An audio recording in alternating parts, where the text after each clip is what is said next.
얼마나 버십니까? 대부분 궁금해하지만 웬만큼 친한 사이 아니면 할 수 없는 금기 아닌 금기로 여겨졌던 질문이죠. 그런데 이제 이 금기가 깨질 것 같습니다. 정부가 이르면 올 12월부터 업종별 임금 분포 현황을 공개하기로 했거든요.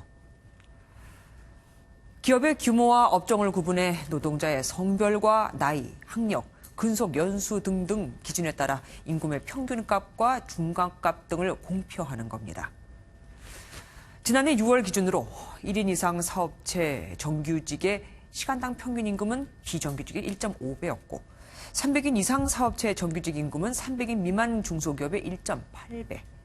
남녀 간 임금 격차 역시 지난해 기준 31.2%로 여전히 OECD 최하위권입니다. 임금 분포 공시제가 도입되면 평균보다 낮은 임금을 주는 그 기업은 노동자의 임금 인상 요구가 강해질 거고 반대로 높은 곳은 인상 요구를 자제해 자연스레 임금 격차가 줄어들 거다는 건데 이미 여러 나라에서 시행하고 있고 우리도 해볼 만한 제도이긴 합니다만 임금엔 여러 가지 고려해야 할 게 참 많죠.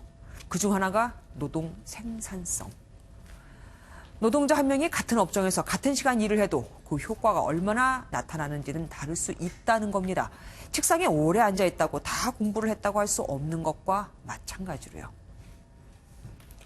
이런 제반 사항을 제대로 분석하지 못한 채 받는 금액만 공개한다면 기업과 기업, 기업과 노동자 혹은 성별 간 갈등만 생길 수도 있습니다. 지난해부터 임금 공시제를 시행하고 있는 영국은 2년 차를 맞은 지금 비판의 목소리가 높습니다.